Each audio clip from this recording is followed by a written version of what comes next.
Coba Anda bayangkan situasi ini ya. Ada seorang pemuda, umurnya sekitar 20 tahunan lah.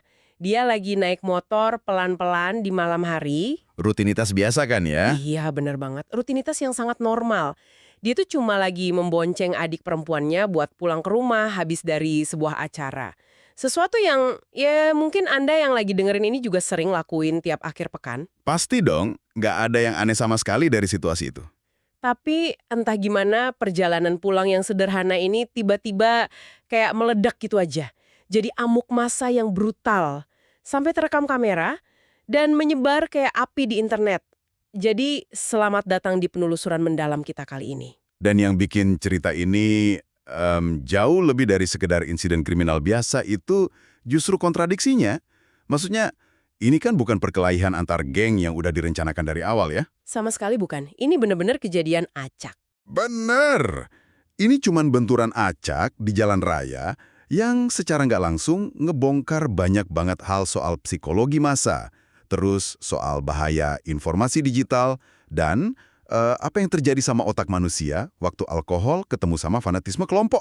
Tepat. Makanya hari ini kita mau membongkar sebuah kasus yang belum lama ini sempat menggemparkan berdasarkan laporan dari Tribun News. Kejadiannya di Jawa Timur kan? Iya, peristiwanya terjadi pada hari Minggu, 5 April 2026, tepatnya di dekat Pasar Karten, Kecamatan Paron, Kabupaten Ngawi.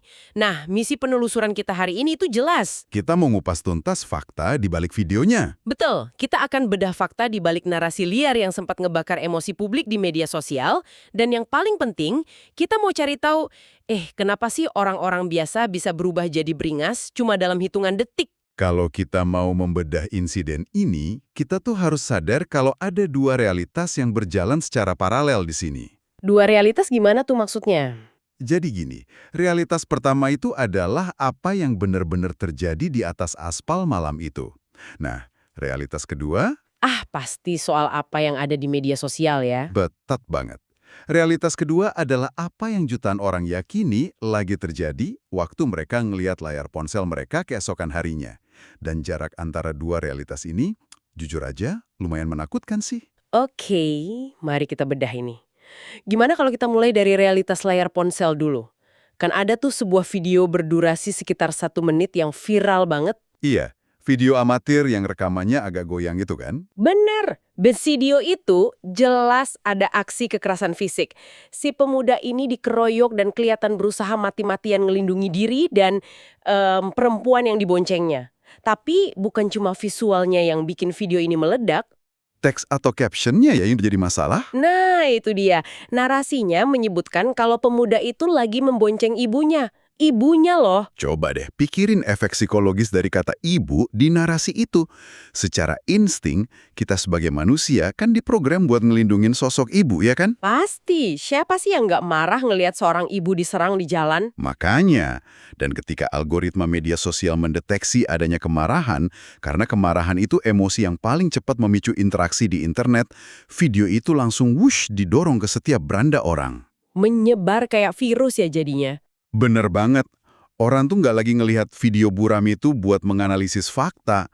Mereka ngelihatnya pakai lensa amarah yang udah disiapin sama caption tersebut. Tapi tunggu dulu, gimana bisa sebuah asumsi visual, maksudnya cuma ngelihat ada perempuan di atas motor, langsung bermutasi jadi narasi seorang ibu yang dikeroyok? Agak aneh kan lompatannya? Iya, ini kan bukan sekedar orang salah nebak umur. Rasanya ada semacam dorongan dari pembuat konten awal buat bikin videonya sedramatis mungkin, biar viral. Di dunia digital, fakta yang biasa-biasa aja tuh sering kalah saing sama narasi yang menggugah emosi. Kalau narasinya cuma pemuda dan perempuan dikeroyok, orang mungkin cuma, oh kasihan ya, terus lanjut scroll. Tapi kalau anak dan ibu dikeroyok, itu langsung memicu kemarahan kolektif. Persis. Untungnya nih, kepolisian dari Polres Ngawi itu sadar betul betapa berbahayanya narasi liar kayak gini. Mereka gerak cepat, nyelidikin, dan langsung meluruskan fakta. Iya, hasil penyelidikannya menyebutkan kalau korban berinisial AZ usianya 20 tahun. Dan perempuan itu, ini yang paling penting ya, sama sekali bukan ibunya. Melainkan adik perempuannya kan? Betul, itu adik perempuannya. AZ ini baru aja ngejemput adiknya dari sebuah acara, dan syukurlah karena ada campur tangan cepat dari petugas kepolisian gabungan di lokasi, amuk massa itu bisa langsung dilerai. Beruntung banget polisi cepet datang ya. Banget. Mereka membubarkan massa dan korban berhasil diselamatkan.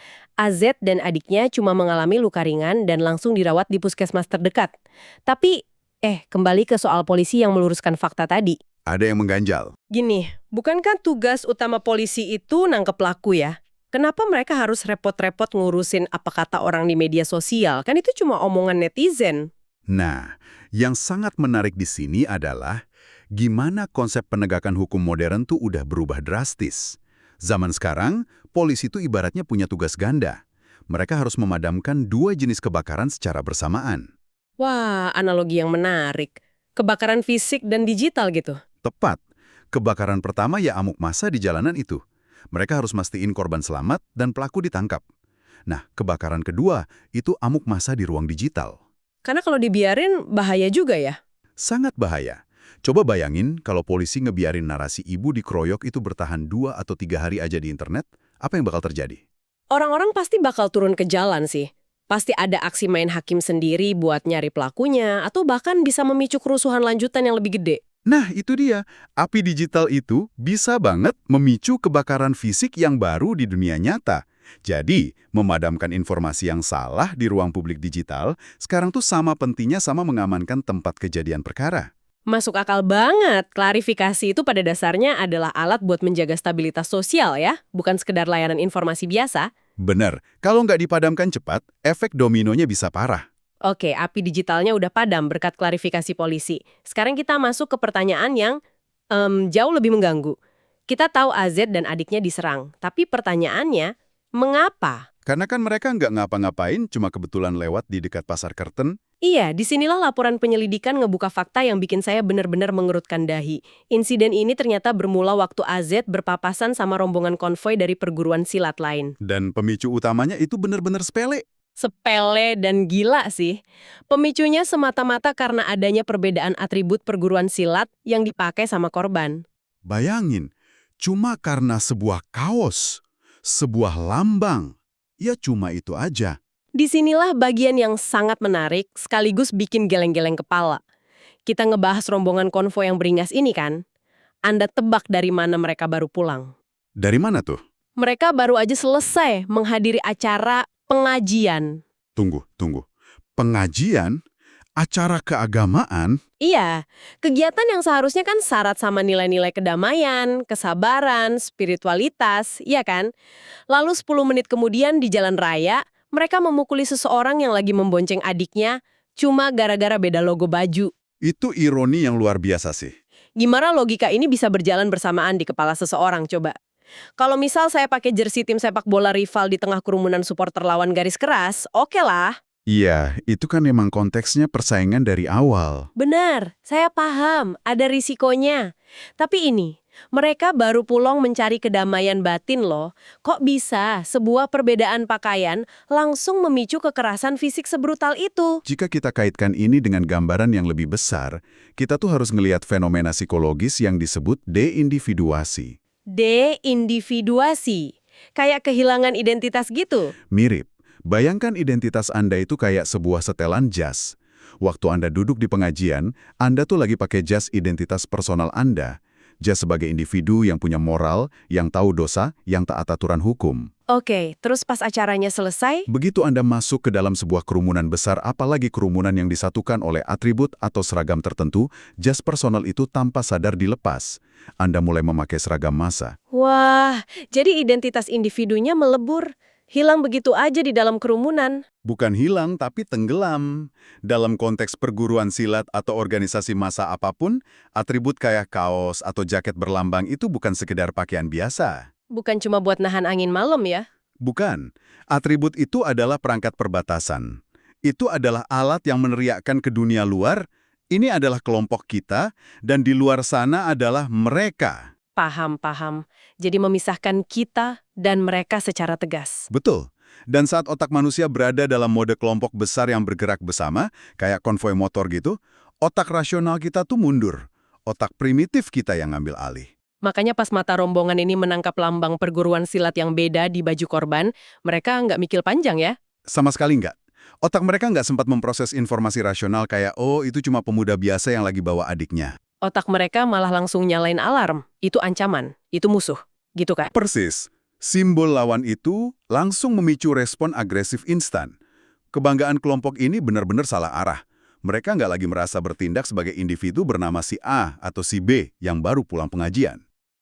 Jadi mereka ngerasa bertindak sebagai satu kesatuan. Iya, bertindak sebagai entitas tunggal, sebuah massa yang merasa kebanggaannya terusik cuma gara-gara lihat logo di baju orang lain.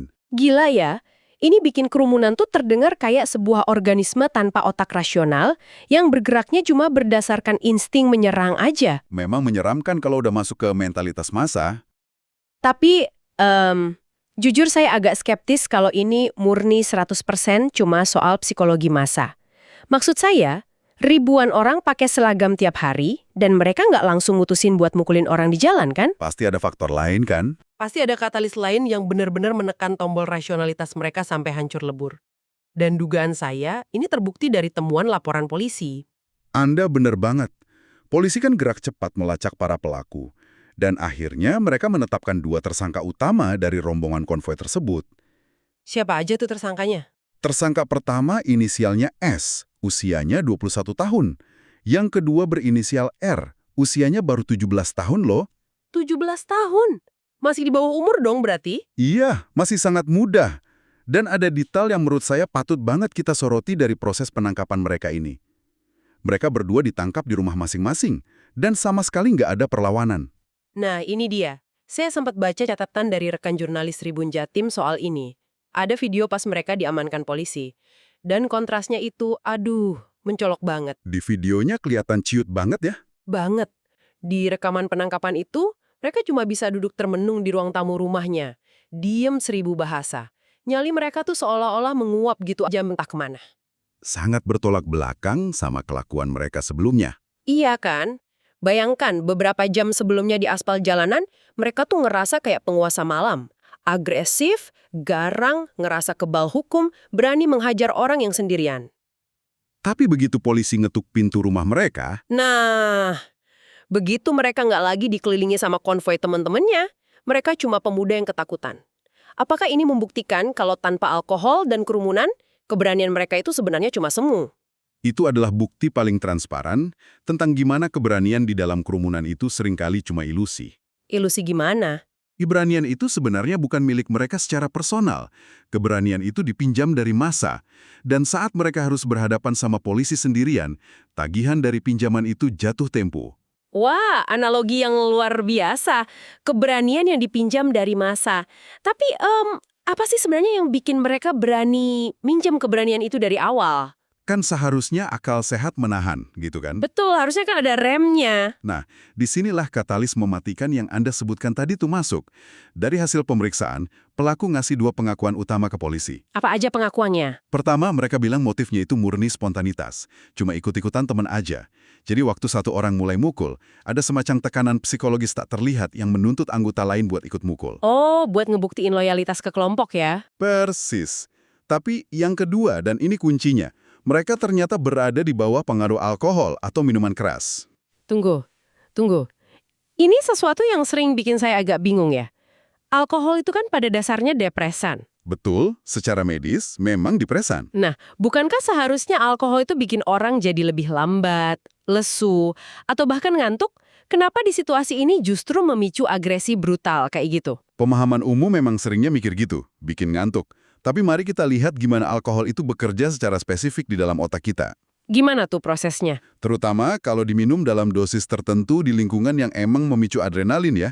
Sasaran utama alkohol di otak itu adalah bagian yang namanya korteks prefrontal. Korteks prefrontal. Posisinya di mana tuh? Letaknya ada tepat di balik dahi Anda. Dan bagian ini bertugas layaknya seorang CEO buat tubuh Anda. CEO. Jadi dia yang ambil keputusan. Benar. Dia yang ngurus logika, yang mikirin konsekuensi jangka panjang dari tindakan kita, dan yang paling penting, dia yang ngatur inhibisi atau rem perilaku Anda. Oh, paham. Jadi korteks prefrontal ini yang biasanya ngebisikin kita, jangan pukul anak itu, nanti kamu masuk penjara gitu ya? Tepat sekali. Nah, hal ini memunculkan pertanyaan penting. Apa yang terjadi kalau CEO ini dikasih alkohol? Alkohol itu nggak mematikan otot Anda lebih dulu loh, tapi dia menidurkan si CEO ini duluan. Ibaratnya dia motong kabel rem di otak kita dong. Betul. Ketika rem rasionalitas ini udah blong gara-gara miras, lalu Anda masukin pemuda ini ke dalam lingkungan konvoi motor yang penuh adrenalin, Ditambah mentalitas massa yang tadi kita bahas ya. iya, Anda pada dasarnya lagi ngelepasin bom waktu di jalanan. Otak mereka menangkap stimulasi simbol musuh, adrenalin langsung memuncak, teman-teman mulai menyerang. Dan karena kabel remnya udah putus, Nggak ada lagi mekanisme internal yang bisa nahan tangan mereka buat nggak ikut-ikutan memukul. kombinasi yang benar-benar destruktif. Mentalitas massa ngasih mereka gas dan alkohol menghancurkan remnya.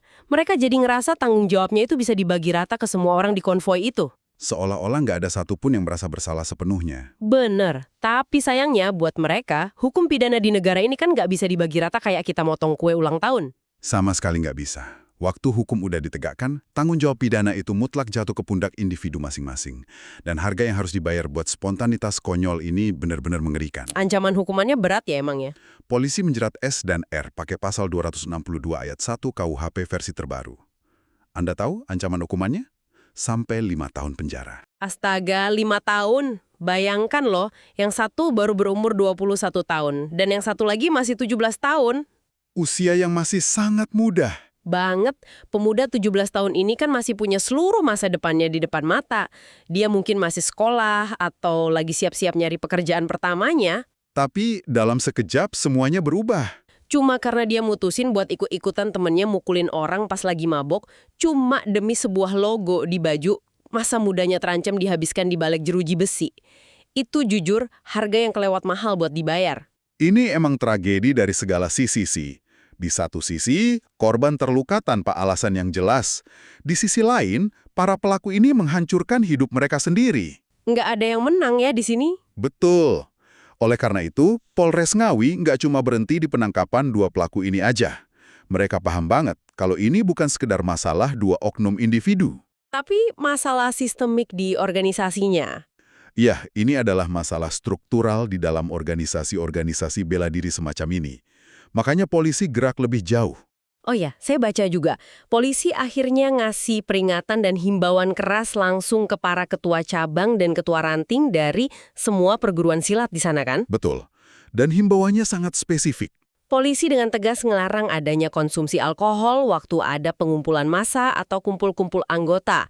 Dan mereka menegaskan nggak akan main-main kalau sampai ada tindak pidana berbau pencak silat lagi, bakal diusut tuntas, nggak ada kompromi. Imbauan kepolisian itu sebenarnya menyentuh luka lama yang terus bernanah dalam kultur beberapa kelompok bela diri kita. Luka lama gimana maksudnya? Gini, para petinggi perguruan itu kan harus mulai memikul tanggung jawab moral atas kelakuan anggota mereka di bawah. Nggak bisa cuma cuci tangan ya. Bener, jika Anda membiarkan puluhan pemuda kumpul-kumpul, terus Anda memompa kebanggaan kelompok yang berlebihan ke mereka, apalagi membiarkan minuman keras beredar di situ, Itu sama aja kayak ngasih senjata ya. Anda pada dasarnya lagi merakit senjata yang cepat atau lambat bakal ditembakkan ke masyarakat sipil yang nggak bersalah. Masuk akal. Padahal ya, kalau kita mau bicara jujur soal hakikat pencak silat itu sendiri, ini tuh warisan budaya yang sangat luhur loh. Pasti, sejarahnya luar biasa. Ini kan soal disiplin diri, soal gimana kita melindungi orang yang lebih lemah.